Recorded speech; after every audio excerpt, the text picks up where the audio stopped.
आज हम कक्षा 9 के क्षितिज भाग 1 के पाठ 8 एक कुत्ता और एक मैना पढ़ेंगे, जिसके रचयिता श्री हजारी प्रसाद द्विवेदी जी हैं।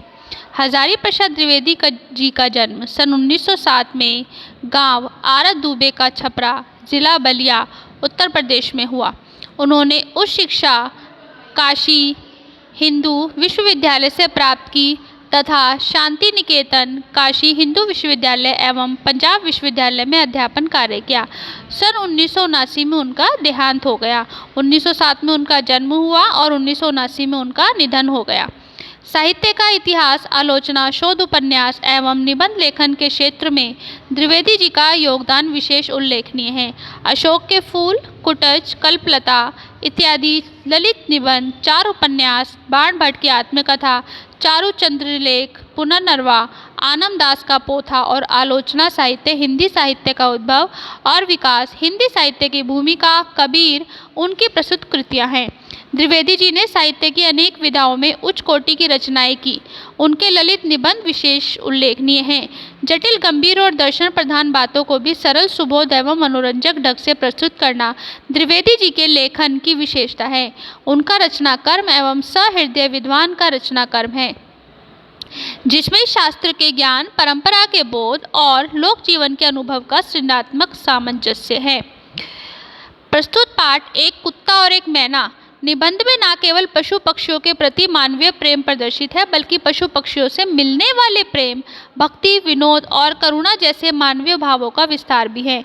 इसमें रविंद्रनाथ की कविताओं और उनसे जुड़ी स्मृतियों के सारे गुरुदेव की संवेदनशीलता, आंतरिक विराटता और सहजता के चित्र तो उकेरे ही गए हैं। पशु पक्षियों के संवेदनशील जीवन का भी बहुत सूक्ष्म निरीक्षण है। यह निबंध सभी जीवों से प्रेम की प्रेरणा देता है। अर्थात हजारी प्रसाद द्विवेदी जी द्वारा रचित पाठ एक कुत्ता और एक मैना रविंद्रनाथ टैगोर जी के जीवन परिचय, उनकी कथा के बारे में वर्णित है कि वे किस प्रकार पशु पक्षियों से बहुत अधिक प्रेम किया करते थे, और जब वे पशु पक्षियों से इतना अधिक प्रेम किया करते थे तो पशु पक्षियों से प्रेम भी पाया करते थे। एक कुत्ता और एक मैना पाठ। आज से कई वर्ष पहले गुरुदेव जी के मन में आया कि शांति निकेतन को छोड़कर कहीं चले जाएं। गुरुदेव जी अर्थात रविंद्रनाथ टैगोर या रविंद्रनाथ ठाकुर, इनके मन में आया कि वे कहीं शांति निकेतन, उनका निवास स्थान था, कि वे शांति निकेतन को छोड़ के, आश्रम था उनका, कि वे वहाँ से छोड़ के कहीं और चले जाएं। स्वास्थ्य बहुत अच्छा नहीं था, शायद इसलिए या पता नहीं क्यों। ते पाया कि वे श्री निकेतन के पुराने 3 मंजिले मकान में कुछ दिन रहे। शायद मौज में ही आकर उन्होंने निर्णय किया हो।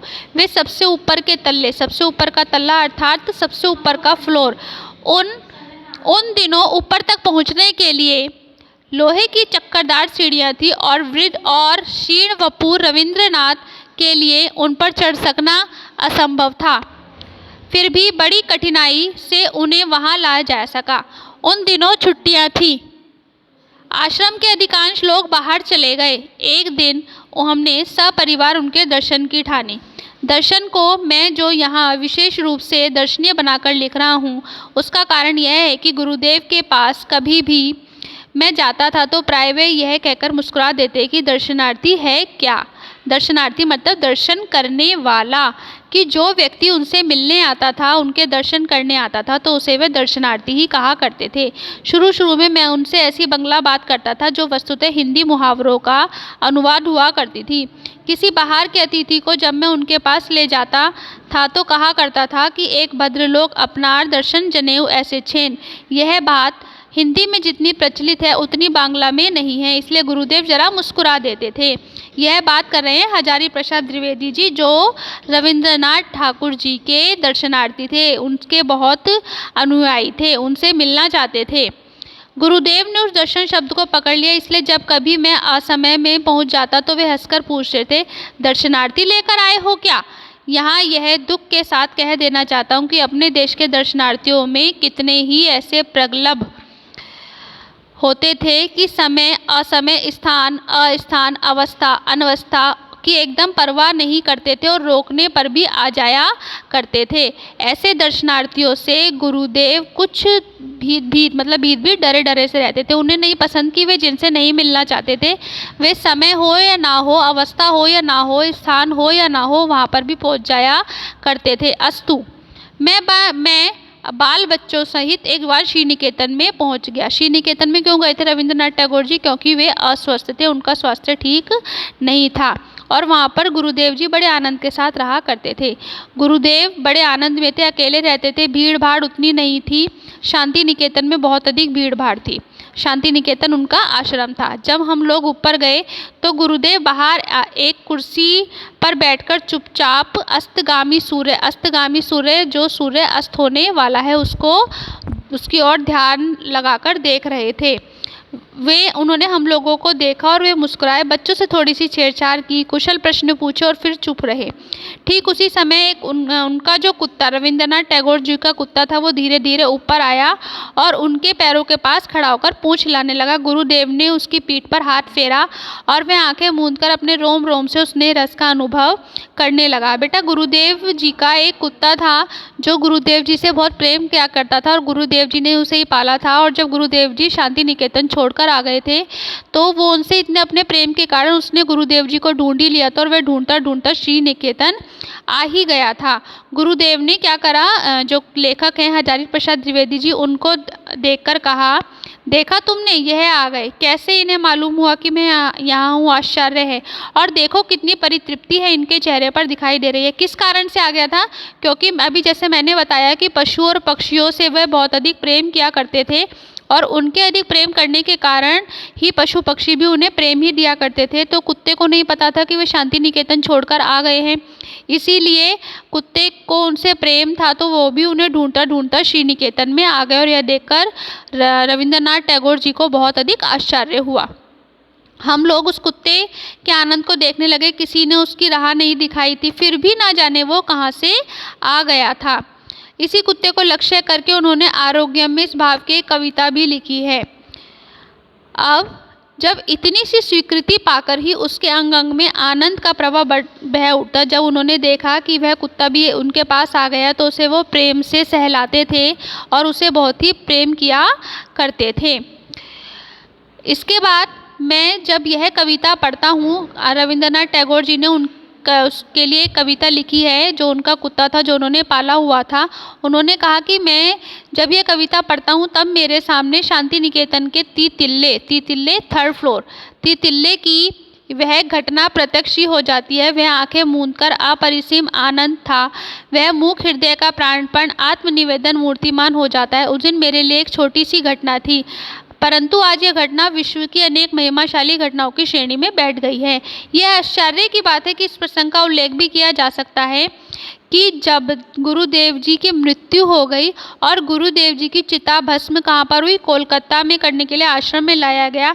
उस समय भी ना जाने वह जो बोध के बल पे कुत्ता आश्रम के द्वार तक आया और चिता भस्म के साथ आश्रम वासियों के साथ शांत गंभीर भाव से उत्तरायण तक गया। मतलब उनके साथ तक गया वह कुत्ता। वो इतना प्रेम था कि एक तो उन्हें जब उसे पता लगा कि वो शांति निकेतन छोड़कर चले गए हैं तो उन्हें ढूंढता ढूंढता श्री निकेतन पहुंची और जब रविंद्रनाथ टैगोर जी की मृत्यु हो गई तो वह उनके पास तक, वहाँ तक जहाँ चिता भस्म हो रही थी वहाँ तक गया और वहाँ उस चिता भस्म के कलश के पास चुपचाप बैठा रहा। कुछ देर पहले की घटना है। उन दिनों श्री निकेतन में नया ही नहीं था। क्या हुआ था, जब गुरुदेव जी की मृत्यु हो गई थी तो वह कुत्ता जब तक चिता जलती रही उनके पास ही बैठा रहा, वहाँ से हिला नहीं। गुरुदेव के अभी तक उतना दृष्ट नहीं हो पाया था। गुरुदेव उन दिनों सुबह अपने बगीचे में टहलने के लिए निकला करते थे। एक दिन उनके साथ हो गया, मेरे साथ और पुराने अध्यापक भी थे। सही बात तो उन्होंने ही मुझे भी अपने साथ ले लिया। गुरुदेव को एक एक फूल और एक एक पत्ते को ध्यान से देख रहे थे, अपने बगीचे में टहल रहे थे। उक्त अध्यापक महाशय से बातें करते जा रहे थे। उन्हें प्रकृति से भी बहुत अधिक प्रेम था, पशुओं से भी बहुत अधिक प्रेम था। और सब वे सबसे बातें कर रहे थे और मैं उन्हें चुपचाप सुनता जा रहा था। गुरुदेव ने बातचीत के सिलसिले में एक बार कहा, अच्छा साहब, आश्रम में कोए क्या हो गए हैं? इनकी आवाज़ सुनाई ही नहीं देती। ना तो मेरे साथियों, न अध्यापक महाशय को खबर थी और ना ही मुझे। बाद में मैंने लक्ष्य किया, सचमुच कई दिनों से आश्रम में कोए नहीं दिख रहे हैं। यह था कि उनको सब चीज़ों का पता रहता था कि आश्रम में कौन सा पशु है, कौन सा पक्षी है कि और कौन सा पशु पक्षी कितनी बातें आपस में कर रहे हैं, उनकी आवाज़ कितनी दिखाई दे रही हैं। एक दूसरी बार मैं सवेरे गुरुदेव के पास ही उपस्थित था। उस समय एक लंगड़ी मैना मतलब जिसका एक पैर में कुछ खराबी या दिक्कत थी, वो उनके आसपास फुदक रही थी। गुरुदेव ने कहा, देखते हो, यह यूथ भ्रष्ट है, रोज फुदकती है। ठीक यहीं आकर मुझे इसकी चाल में करुण भाव दिखाई देता, मतलब उसको देखकर उन्होंने करुणा से उनका मन भर जाता था। गुरुदेव ने अगर कह न दिया होता तो मुझे उसका करुण भाव एकदम से दिखाई नहीं देता। अगर गुरुदेव नहीं बताते तो वो करुण भाव नहीं देख पाते, परंतु गुरुदेव उनका करुण भाव देख पा रहे थे। मैना करुण भाव दिखाने वाला पक्षी है ही नहीं, वह दूसरों पर अनुकंपा ही दिखाई करती है। 3-4 वर्ष से मैं एक नए मकान में रहने लगा हूँ। अब गुरुदेव ने उस मैना को पहचान लिया, कोए की आवाज़ पहचान ली कि अब आश्रम में कौओं की आवाज़ नहीं आती है। मैना के मन में करुण भाव दिखाई दे रहा है कि इन उदाहरणों से पता चलता है कि वे पशु पक्षियों प्रकृति से कितना अधिक प्रेम किया करते थे, उन्हें कितना अच्छा लगता था। उसके बाद एक बार क्या हुआ कि जो व्यक्ति है, उन व्यक्तियों से उन्होंने कहा कि एक पति पत्नी का जोड़ा रहने आया था और वहाँ पर तोता और मैना का भी जोड़ा रहा करता था, परंतु उन्होंने क्या किया, शांति निकेतन आश्रम में पति पत्नी का जोड़ा रहने आया था और वहाँ पर वो जोड़ा भी रहा करता था। और उन्होंने क्या किया, वो जोड़े के करुण भाव को नहीं पहचान पाए थे, परंतु गुरुदेव रविंद्रनाथ टैगोर जी उनके जोड़े के जो मैना दंपत्ति है, तोता और मैना जो दंपत्ति है, उनके जोड़े को, उनके करुण भाव को अचानक से पहचान गए थे। इस प्रकार की मैना भी कभी करुण हो सकती है, मेरा विश्वास नहीं था। और बार बार हमेशा यही मन में आ रहा था कि रविंद्रनाथ टैगोर जी ने उस मैना के करुण भाव को कैसे पहचाना, उस मैना का करुण भाव हम क्यों नहीं पहचान पाए। वे बार बार यही सोचते रहे कि उस मैना को क्या हो गया, यही सोचता हूँ, क्यों वह दल से अलग होकर अकेली रहती है। पहले दिन देखा था तो सेमर के पेड़ के नीचे मेरे बगीचे में जान पड़ा जैसे एक पैर से लंगड़ा रही हो। उसके बाद उसे रोज़ सवेरे देखता हूँ, संगीहीन होकर कीड़ों का शिकार करती फिरती है और चढ़ जाती है बरामदे में, नाच नाच कर चहलकदमी करती है, मुझसे जरा भी नहीं डरती है। क्यों है इसकी दशा ऐसी? समाज के किस दंड पर उसको निर्वासन मिला है? दल के किस अविचार पर उसने मान किया? मतलब ये है बच्चों कि प्रकृति से प्रेम, अगर हम प्रकृति से प्रेम करेंगे तो प्रकृति भी हमें प्रेम ही देगी। अगर हम पक्षियों से प्रेम भावना रखेंगे तो पक्षी भी हमें प्रेम ही देंगे, जिस प्रकार वो रविंद्रनाथ टैगोर जी को दिया करते थे। जब मैं इस कविता को पढ़ता हूँ तो उस मैना की करुण मूर्ति अत्यंत साफ होकर सामने आ जाती है। कैसे मैंने उसे देखकर भी नहीं देखा, किस प्रकार कवि की आंखें उस बेचारी के मर्म स्थल तक पहुँच गई, सोचता हूँ तो हैरान रहता हूँ। एक दिन वह मैना उड़ गई, सायकाल कवि ने उसे नहीं देखा। जब वह अकेले जाया करती थी उस डाल के कोने पर, जब झिंगुर अंधकार में झनकारता रहता है, जब हवा में बांस के पत्ते झरझराते रहते हैं, पेड़ों की फांक से पुकारा जाता है, नींद तोड़ने वाला संध्या तारा कितना करुण होता है, उसका गायब हो जाना। इस प्रकार इस पाठ से यही पता लगता है कि किस प्रकार रविंद्रनाथ टैगोर जी अस्वस्थ होते हुए भी सर्वप्रथम शांति निकेतन को छोड़कर श्री निकेतन चले गए। कई उदाहरणों से यह बताया गया है कि किस प्रकार वो पशु पक्षियों से प्रेम किया करते थे और जिस प्रकार शांति निकेतन को छोड़कर जब वे श्री निकेतन चले गए तो उनका कुत्ता था वो उन्हें ढूंढता ढूंढता श्री निकेतन पहुंच गया। उन्होंने यह भी बताया कि अब आश्रम में कौओं की आवाज़ नहीं सुनाई दे रही। उन्होंने मैना का करुण भाव किस प्रकार से समझ पाए। इस प्रकार यही पता चलता है कि वे किस प्रकार प्रकृति से बहुत अधिक प्रेम किया करते थे।